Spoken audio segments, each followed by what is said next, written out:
પોરબંદર મહાનગરપાલિકા દ્વારા પ્રતિબંધિત પ્લાસ્ટિક સામે કડક કાર્યવાહી કરવામાં આવી રહી છે, જેમાં ચેકિંગ હાથ ધરી અને 12 વેપારીઓ પાસેથી દંડની વસૂલાત કરી કાર્યવાહી હાથ ધરવામાં આવી હતી।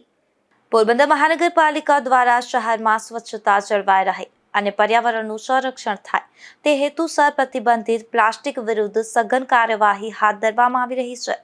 મ્યુનિસિપલ કમિશનર પ્રજાપતિ તથા નાયબ મ્યુનિસિપલ કમિશનર ચતુર્વેદીના માર્ગદર્શન હેઠળ તારીખ 30 માર્ચ 2026ના રોજ શહેરના વિવિધ વોર્ડમાં sanitation officer, sanitary sub inspector તેમજ સુપરવાઇઝરોની ટીમ દ્વારા ચેકિંગ અભિયાન ચલાવવામાં આવ્યું હતું।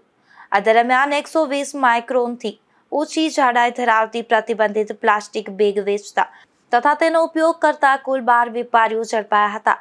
તેમની સામે કુલ રૂપિયા 20,700નો દંડ વસૂલવામાં આવ્યો હતો। સાથે અંદાજે 640 કિલો જેટલું પ્રતિબંધિત પ્લાસ્ટિક જપ્ત કરવામાં આવ્યું હતું અને તેના યોગ્ય નિકાલ માટે કાર્યવાહી હાથ ધરવામાં આવી છે।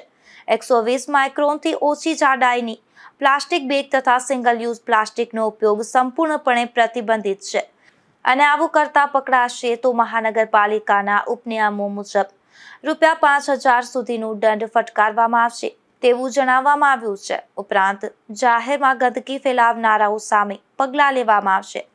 નિપુલ પોપટ સાથે અશોક થાનકી, ગુજરાત ન્યૂઝ, પોરબંદર।